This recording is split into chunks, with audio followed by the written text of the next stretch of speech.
Good morning. This is Lindsay with Lindsay Lou Rogers on the Momentum Talk Show. And today we have Kelly Noel Zeva with us to tell us all about all the wonderful things that she is doing. And I just wanted to remind everyone here today what Momentum is all about. And then I'll let Kelly take over and share her gift with us. So Momentum stands for Monumental Opportunity Manifesting Extraordinary New Times Upon Man and Womankind. So just to get back to the basics here, that is why we started this, to showcase other people's talents and to share tidbits with the world of what they have to offer. So I'll let you take it over and introduce yourself, Kelly.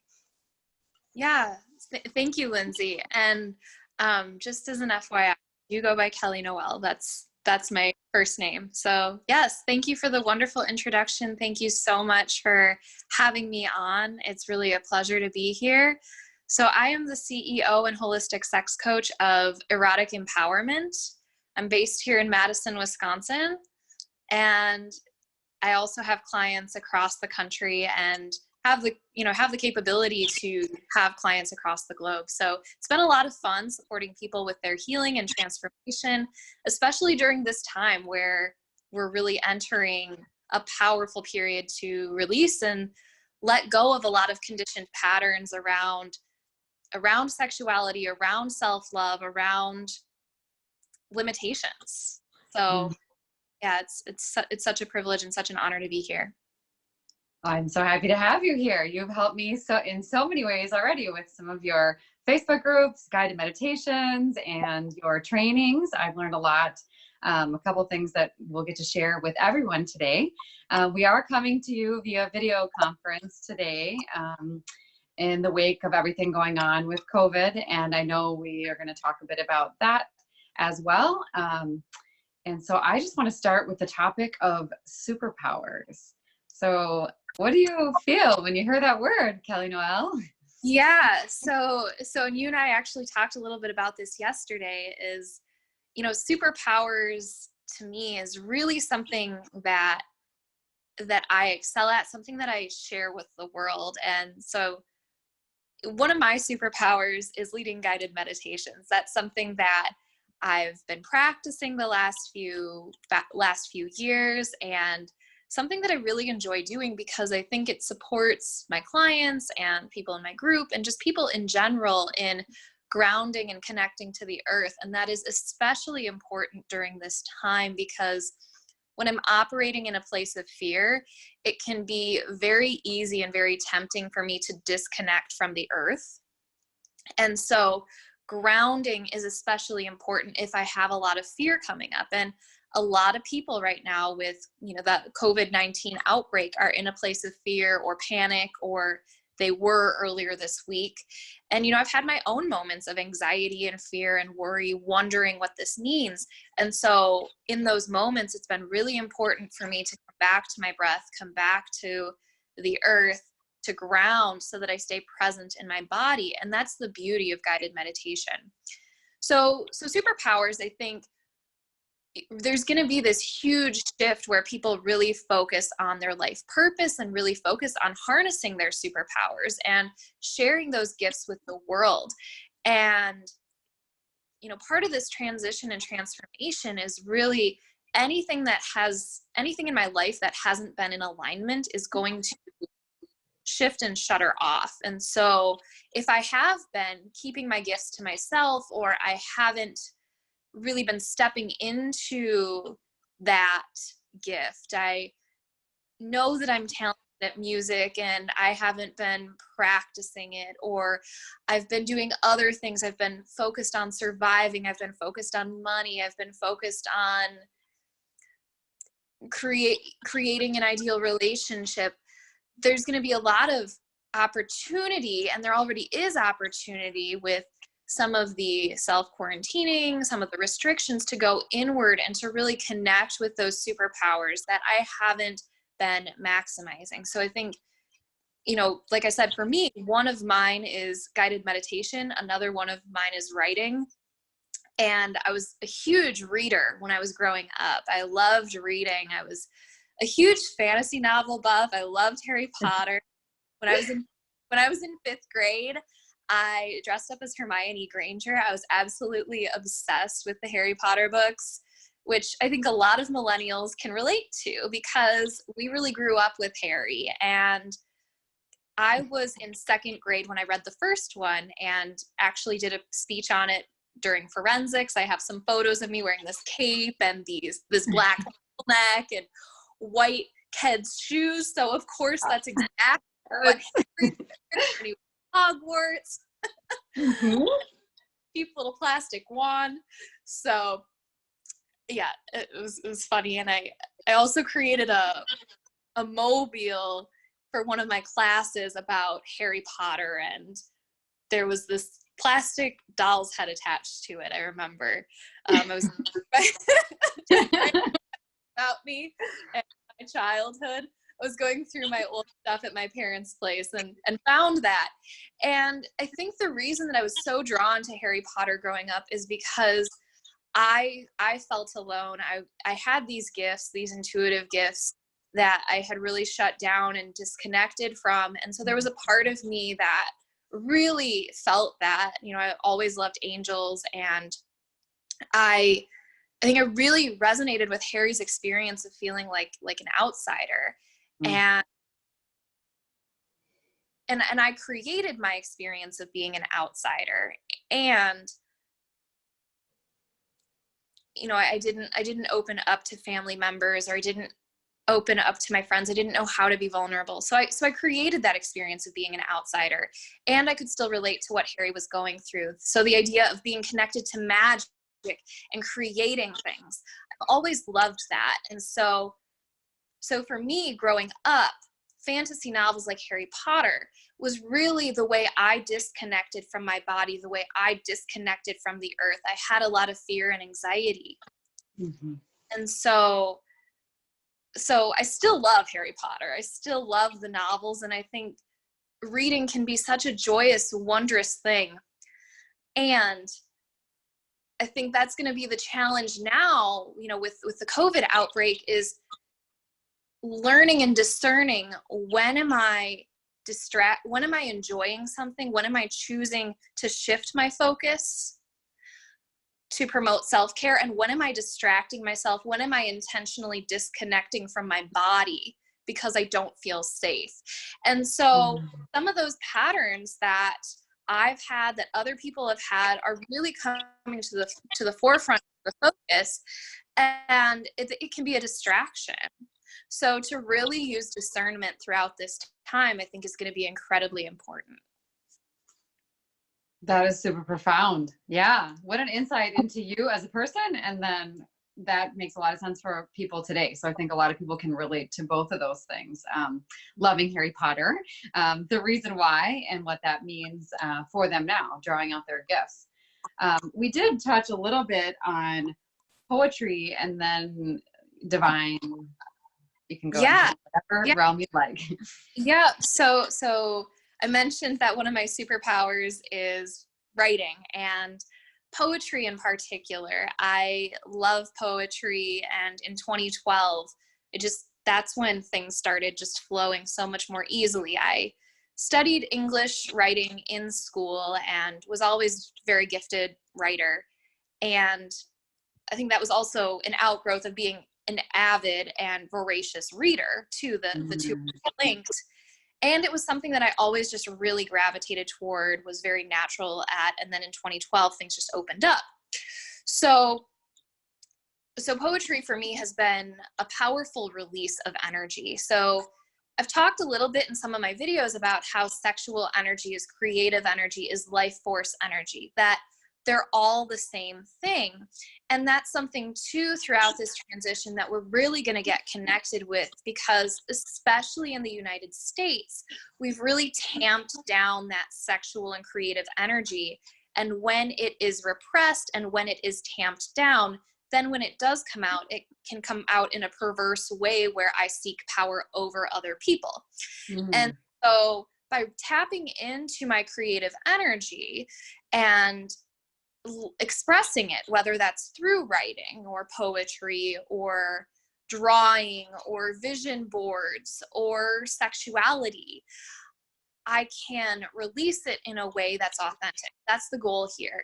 And so for me with poetry, when I had this really strong emotional experience of grief or loss or confusion or longing, right, poetry just came so naturally to me. And so I was in Spain and I wrote a couple poems there. I remember one I wrote in 2012 was To Mourn a Massacre. So this is when I was studying abroad in my junior year of college, and the Sandy Hook Elementary School shooting happened while I was in Spain.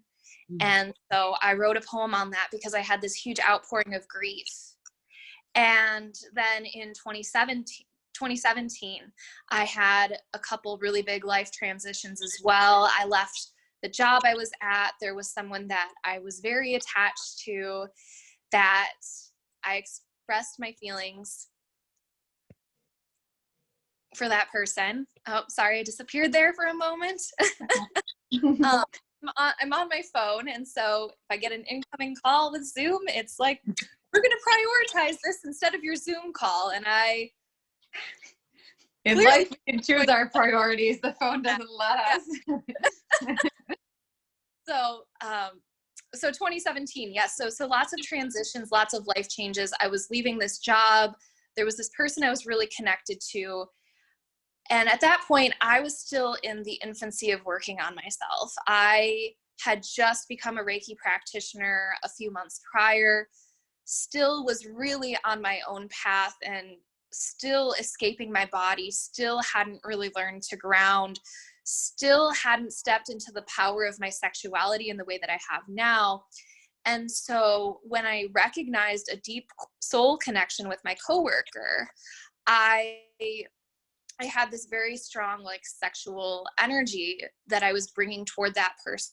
And I created a lot of drama. I was dating someone else at the time. He was married. It wasn't a situation.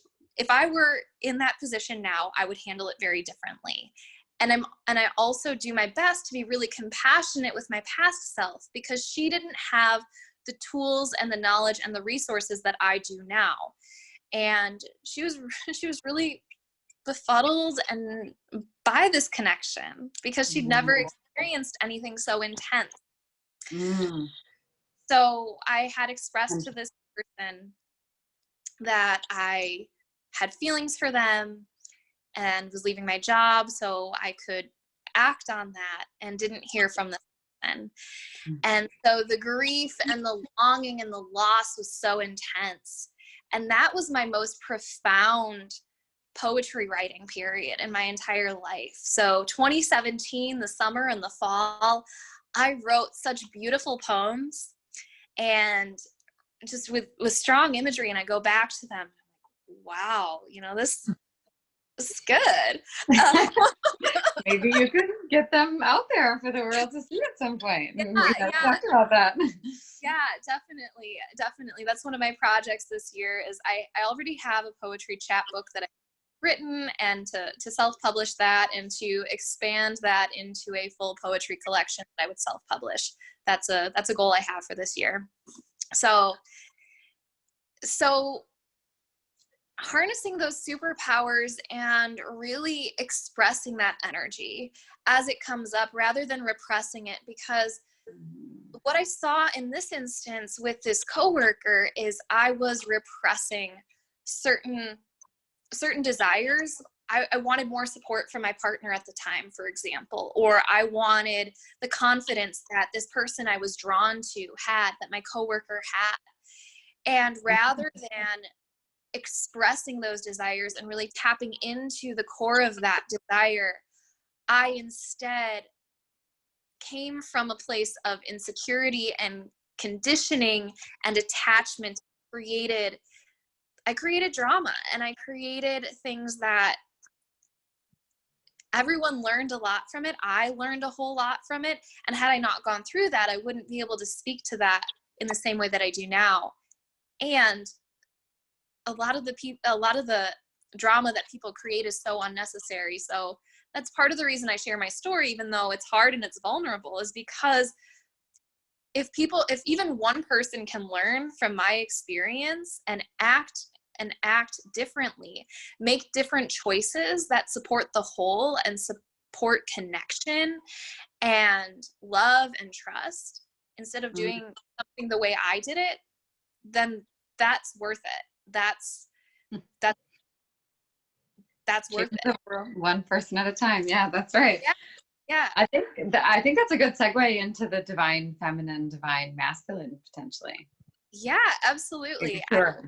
I completely agree, because when I was in that space, where I was chasing the love of this former coworker, and I was attached and I was needy and clingy and desperate, that was the mental energy I had, which manifested physically through this letter. I was very much in that toxic feminine energy, and I was in a very male dominated industry at that point, and there was a lot of masculine energy in my work environment. It was very rigid, it was very structured, to the point of some bureaucracy and red tape, and it was a rigid environment in a lot of ways. And so I think that microcosm really reflects what we're going through on a global scale right now. Is especially in the US, we've been operating in a masculine culture, and so a lot of the feminine has been repressed, and so it often comes out in a toxic way. It comes out as insecurity, anxiety, desperation, manipulation, control. And that's what I was doing in my relationship with this coworker, is I was exhibiting toxic feminine behaviors. So rather than being playful and trusting the flow of life and just being in movement and expressing my emotions authentically and coming from a place of empathy and care and compassion, I was coming from this place of manipulation. And so that's one of the patterns that we're healing globally. And as a society, is those patterns of the toxic feminine. We're also healing the toxic masculine.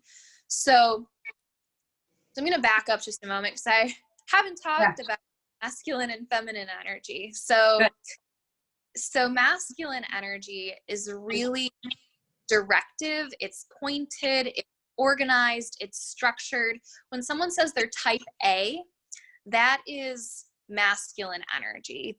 It's detail oriented, and it sits in stillness until something disrupts that stillness, and then it takes action, and then it comes back to stillness. Okay, makes sense. And then feminine energy is very receptive, and it's rooted in the spiritual and the emotional. It's very intuitive, it's flowing, it's creative. And so people who are right brain or type B or creative have a lot of that feminine energy. And everyone, regardless of gender identity, has masculine and feminine energy. Everyone has a split of that is authentic to them. And this masculine and feminine energy can either come out in a divine way or in a toxic way. And so we're healing toxic patterns for both masculine and feminine energy and shifting into the divine aspect or representation and manifestation of those energies.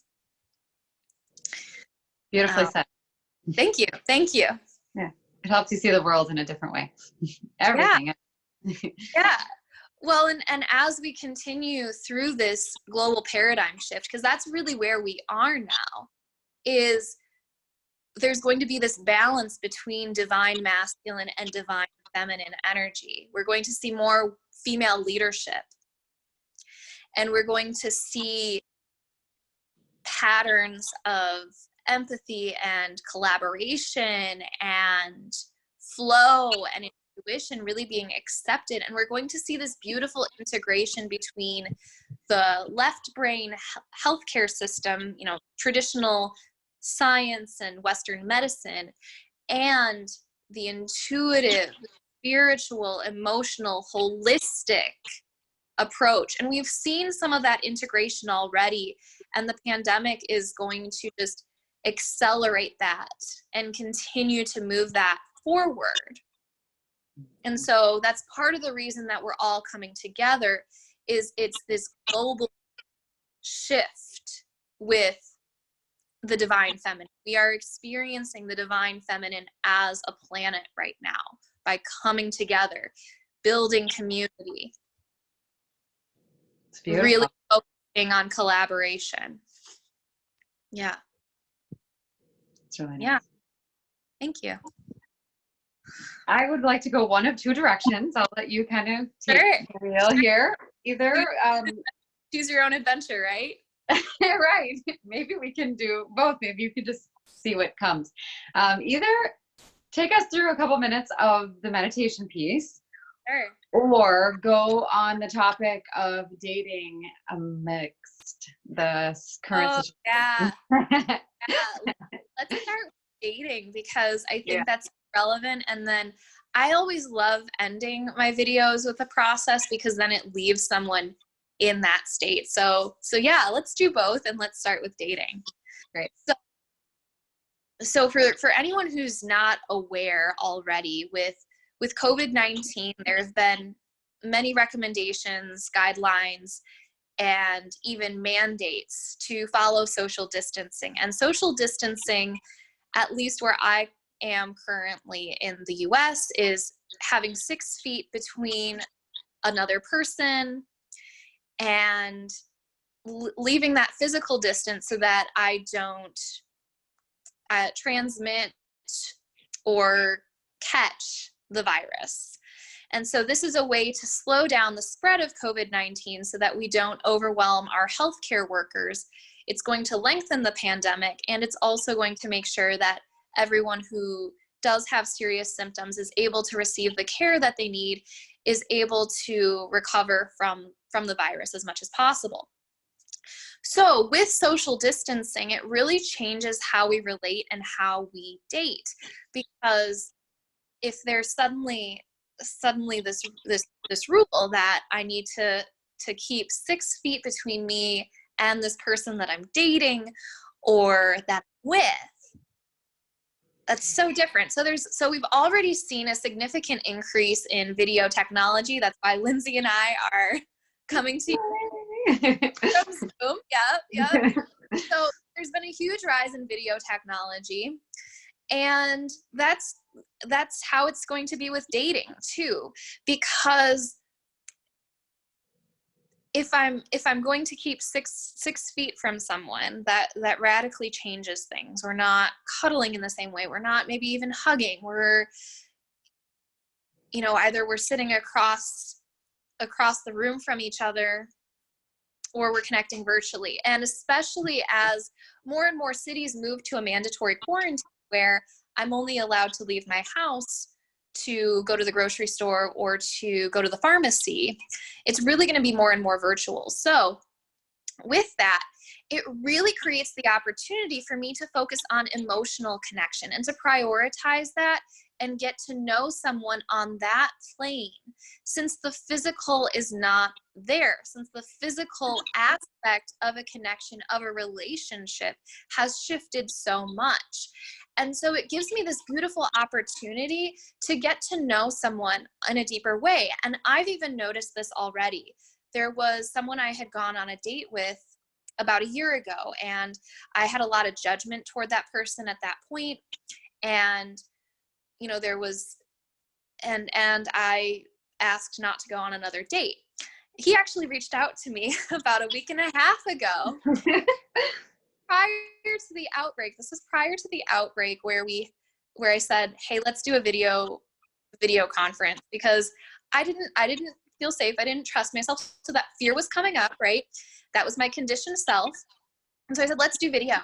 And it was a great conversation. I really did my best to be present throughout it. And because it was video and I didn't have all these thoughts through my head, like, well, what if he tries to take advantage of me? Or what if X, it's my phone. I can end the Zoom call whenever I want, or I can end FaceTime whenever I want. Yeah. So it gives me this opportunity to, as I'm relating with this person, stay present with my body, notice what's coming up, and really honor that and work through it, which was so healing and it was so transformational doing this call with him. And I found, you know what? I actually enjoyed it. I had fun. There were some aspects to it. Yeah. So like, let's do another video call. And then, I don't feel comfortable meeting in person at this point, and let's do another video call. Then now, of course, with COVID, it's like, well, okay, it's going to be video calls for a while. And so it really, it gives me such an opportunity that I wouldn't have had, because, and that's the thing about the COVID outbreak, is it's disrupting my usual patterns, and I'm finding new ways to navigate. And so my traditional pattern would have been to go on a dating app, to move things to a coffee date as soon as possible. Okay, am I attracted to this person? No. Well, then just go on another date with someone else. So with this, I'm just getting to know someone. I'm just getting to know someone. I can keep it 30 minutes, and that's not a huge commitment of my time. And I can do that once a week and get to know someone over time. So with dating, and that emotional intimacy is going to be the beauty, and the opportunity here is to go deep with someone. And then once the restrictions are lifted, once social distancing is no longer necessary, then I've already built that emotional intimacy with this person. And then the physical is just going to go from there. And it's going to be so powerful and so much deeper than it would have been otherwise, because I have this bond with someone. So if I'm looking to create a serious relationship, or to create emotional intimacy, to create a companion, this is a beautiful time to do that. So I don't have a primary partner myself, and I imagine that during this time, I'm really going to meet some people that might become that once the restrictions are lifted. We'll see. I'm not sure. I'm just doing my best to be present with the opportunities here. And if I'm looking for someone who is meaningful in my life, this is a great opportunity for that. So one way to initiate those connections, though, because even dating apps, I haven't been on dating apps recently. I don't know what other people's experience has been, but Facebook groups, there's such an outpouring of community and support, and it gives me an opportunity to connect with someone in a more authentic way, to connect with them based on shared interests, or to just see how they interact with certain pieces of content. And then as I want to get to know them more, to do so rather than this artificial swipe left, swipe right, when I know absolutely nothing about that person. So I think we're going to see a rise in people meeting through Facebook groups, through other social networks like that, having private video chats and building that emotional intimacy, and then having that carry forward to physical intimacy. So yeah, that's dating in this new paradigm, and I'm sure there'll be shifts and changes, and we're at the very start of it. So as we're going through this process, I'm sure there'll be more things that we learn and see. And I think that gives people a lot of tools and motivation to see things in a different way. And what I've seen a lot of times is in long distance relationships, people do get that connection because they have to, whether they choose to or not. Yeah. And they build this foundation, have conversations they would never have if they were side by side in person. Right. So yeah, that's really motivating for people. I think maybe they'll be inspired to do more of that. Yeah. And just one quick thing building off that, for anyone who might be saying, oh, emotional intimacy, why is that important? If you're watching Netflix during this time, and I'm sure there's some people binging Netflix, there is a show on Netflix called Love is Blind. And the concept of the show is so fascinating, because they put 10 men and 10 women into this building, and they say, okay, you have 10 days. The goal at the end of this is to walk out with the person you're going to be engaged to and you're going to marry in 4 weeks. Wow. And you're never going to see them face to face. Oh my. Okay. The kicker.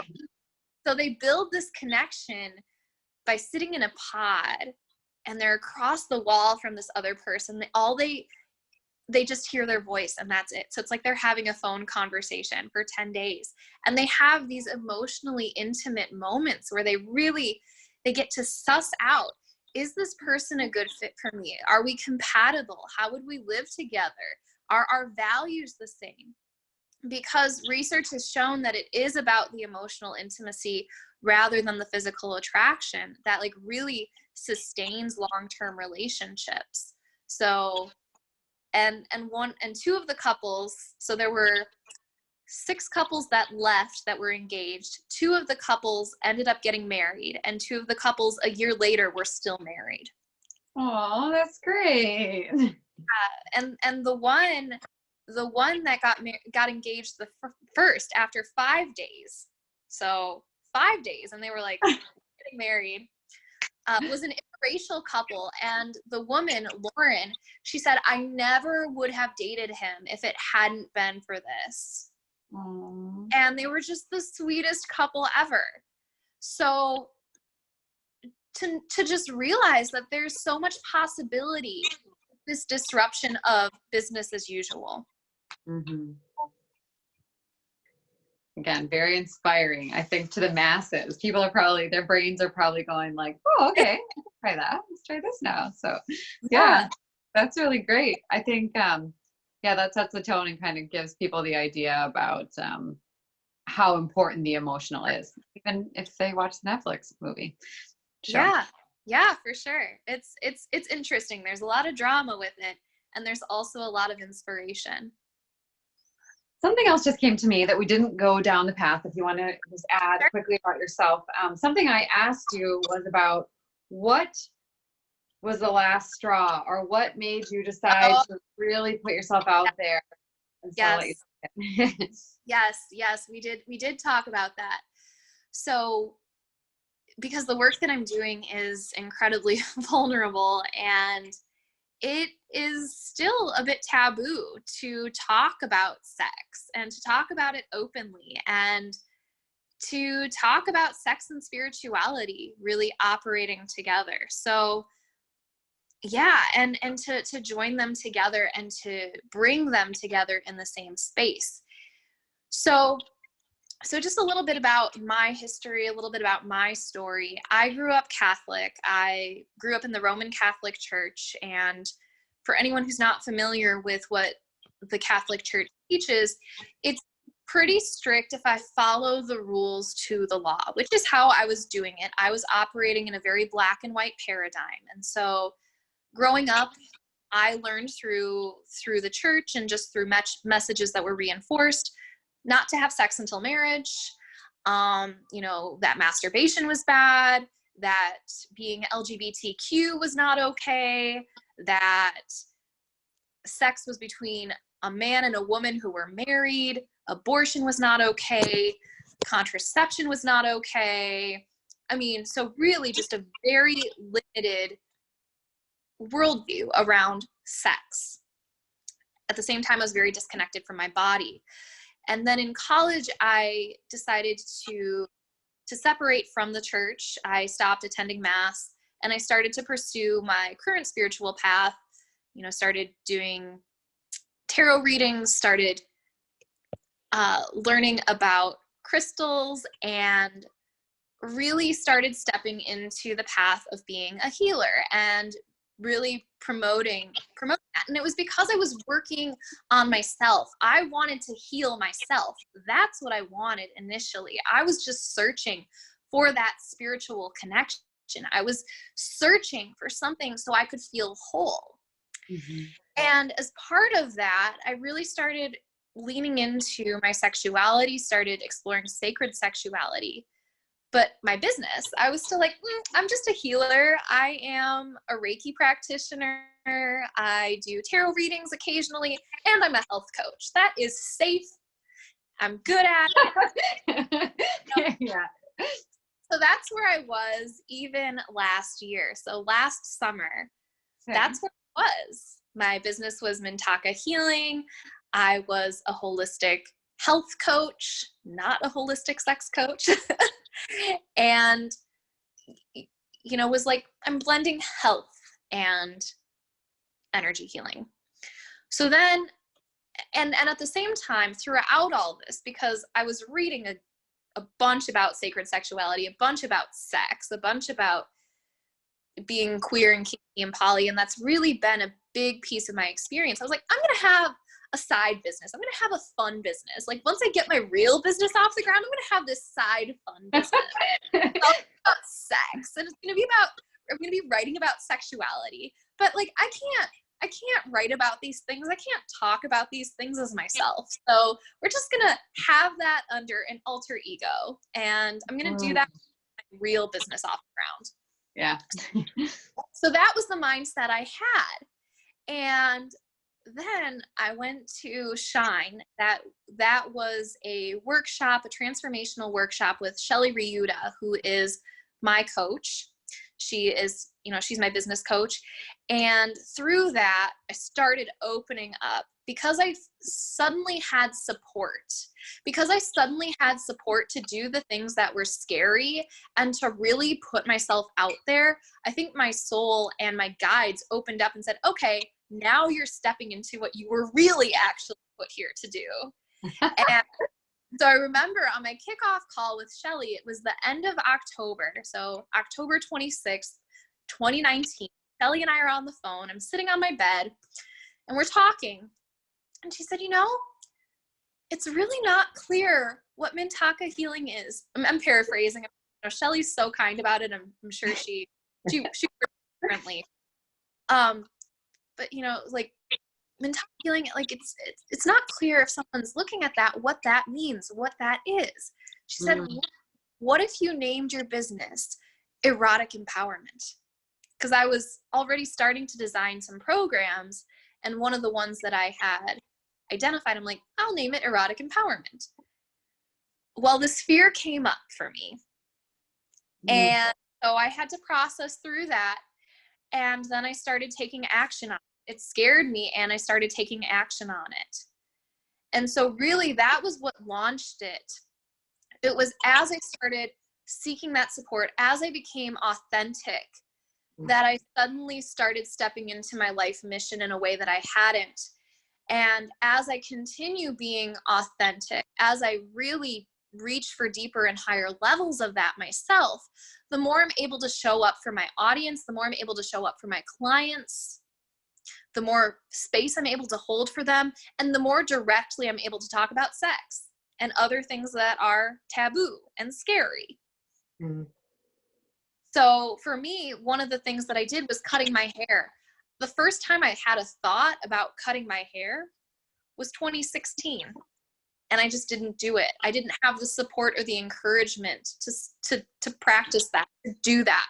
And so I did. And that unleashed this whole layer of stuff that I then could clear and heal and look at. And then there's this next layer and this next layer and this next layer.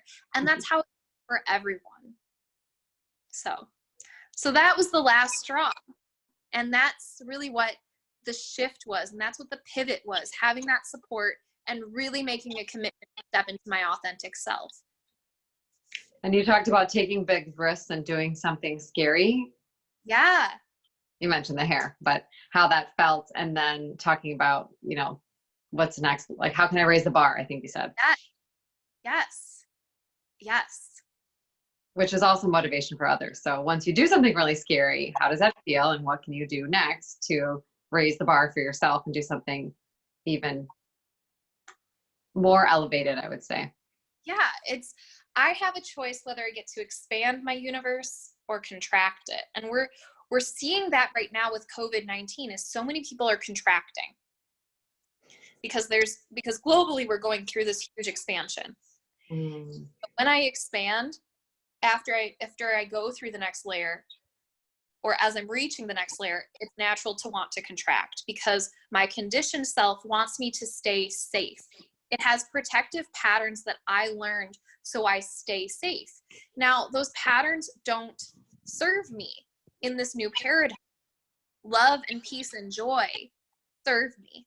So I have the choice to choose. I can choose how long I'm in my conditioned self. If I have tools and resources and support, it's a heck of a lot easier to shift from that conditioned self to the authentic self, so I keep growing and feeling more joy.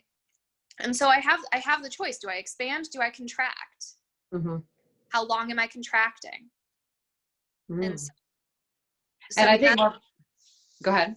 Yeah, so that's just what we're seeing on a global scale right now. Yeah, because I think people think, if I had this gift, I have to get out there now because I have to take the fear away. People need this information or whatever I have to share. And there's a element of I'm not physically in front of people, so maybe they're more comfortable getting up on video and saying, here's what I do, and I want to share it with the world. And that just takes an element away. They're safe in their homes and able to be in their comfort zone and shift. Yeah. Yeah. I think we're going to see lots of innovation. I think we're going to see lots of new creators emerging in the next few months. Creators emerging. All right. I like that. Yeah. Well, that was very insightful into you as a person, into your journey, your path, what made you come out and share your gifts with the world. And in addition to that, I think a lot of people can walk away just from listening today with some tools that can help them today, right now, but then bigger picture for their whole journey as well.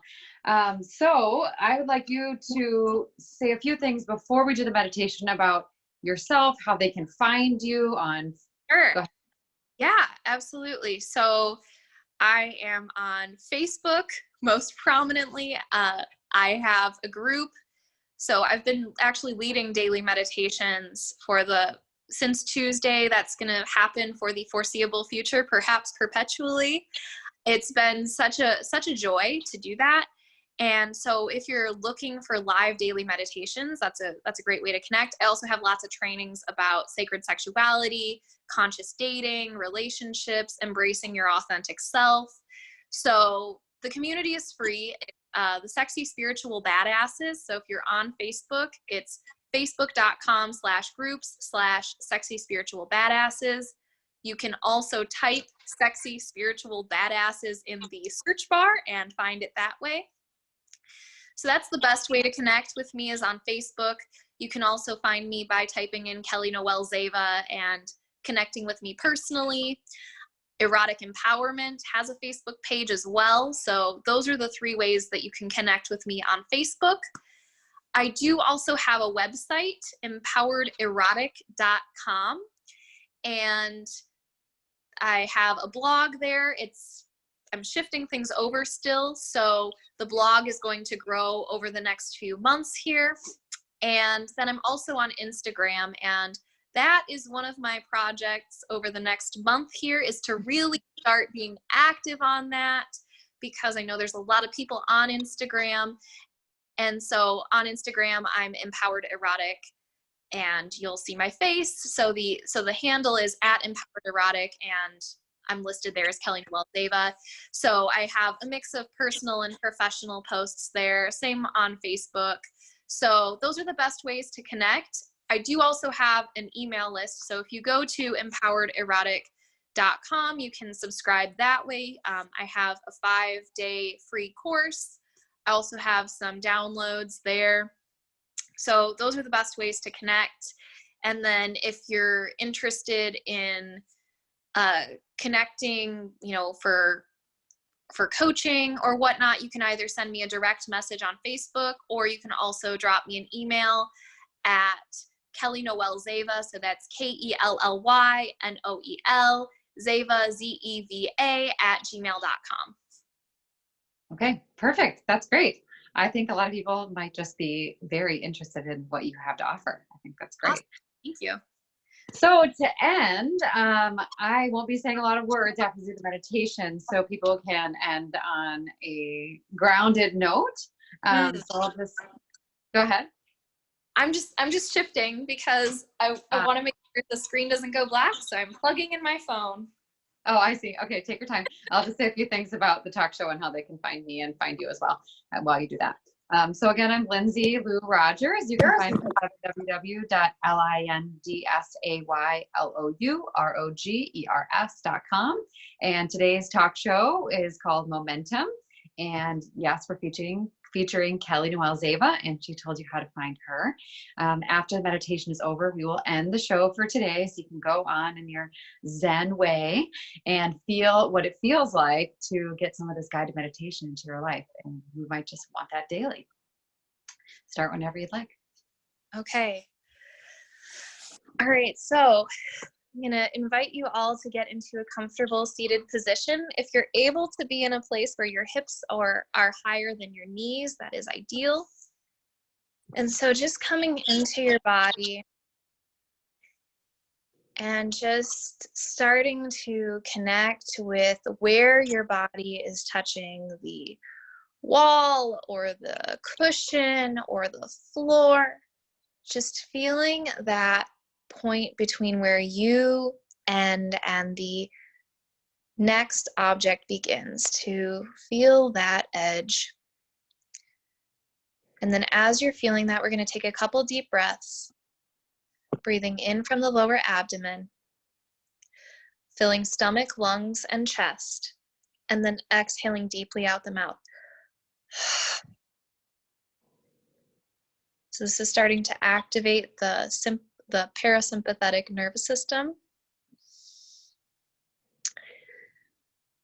Really deepening that breath, expanding that breath. So we're going to breathe in again, breathing in from the lower abdomen, filling stomach, lungs, and chest.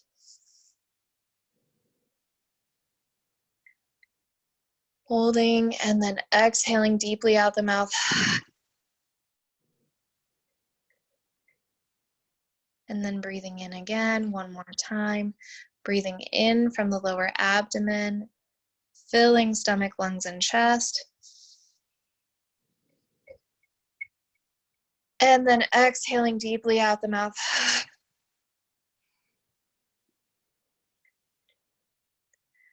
So then imagining that you have this grounding cord coming down from the seat, down from your seat, down from your tailbone, the base of your spine, just going down, down, down, down into the earth. So this grounding cord is a green tube of light. Just imagining that wider and wider until it's about 8 inches across. And sending that tube down, down through the floor, down into the dirt, down through the rock, down through the magma, down through the outer core, all the way into the inner core of the earth. Connecting to the very center of the earth. And just feeling that gold liquid light from the center of the earth start to flow up that grounding cord. That healing earth energy, and breathing in that beautiful liquid gold light on the inhale, imagining that the light is coming up that grounding cord and into your body. So breathing in. And then on the exhale, releasing anything that no longer serves you down through your body, down that grounding cord, down into the center of the earth. Breathing in, up that grounding cord. And out. And in. And out.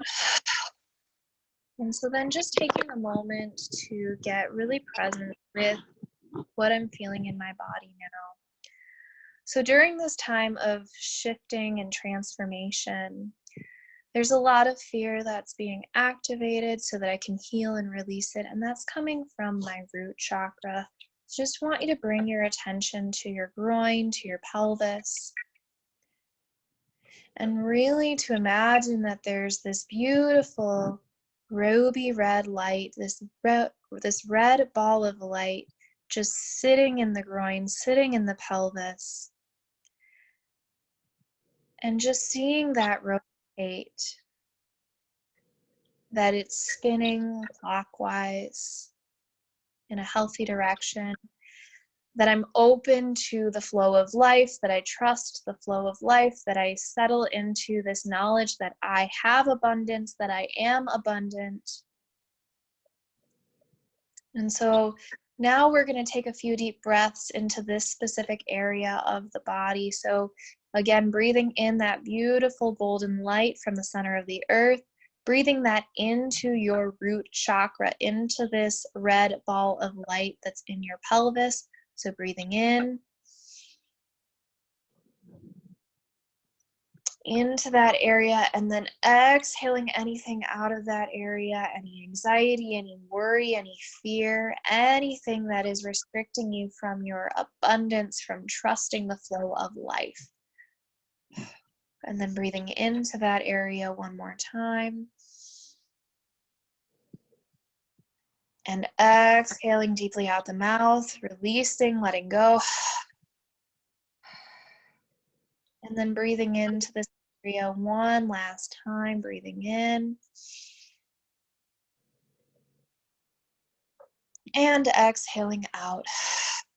And so then now trusting that your root chakra is open, that you are grounded, that you are present in your body, and that you have the ability throughout all of your life to cycle through that fear so you can release it. So as it comes up for healing, that you can let it go, that you can shift it, that you can release it so that you stay in this space of abundance and trust and flow and love and energy and positivity.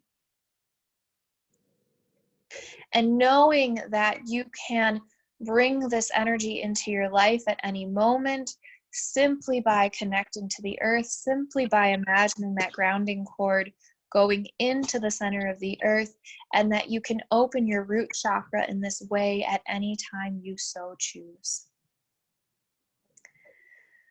So then slowly coming back to the room, wiggling your fingers and toes, tapping your feet on the floor, rubbing the tops of your thighs, and then once you're safely back inside the room, back inside your body, opening your eyes. Powerful. Thank you. You're so welcome. So I hope all of you were able to join in for that as well and feel what that felt like. And if you want more, you know how to find Kelly and her daily meditations, her personal coaching, and her Sexy Spiritual Badass group. Yes, we are the Sexy Spiritual Badasses. And, you know, there's a wide variety of people in that group. So I know I've gotten some questions about, well, what if I identify with a specific faith tradition or I'm agnostic? And I really think of spirituality as this authentic self. Like at its core, it's really about me connecting with my authenticity. So, you know, feel free to message me if you have reservations about joining the group, and know that it's an inclusive space. Very good. Okay, well, thanks for being here today, and we will share this with Total Mundo, with the world. Thank you. Thank Thanks, you. Kelly. Pleasure. Appreciate it. Bye. Yep. Bye.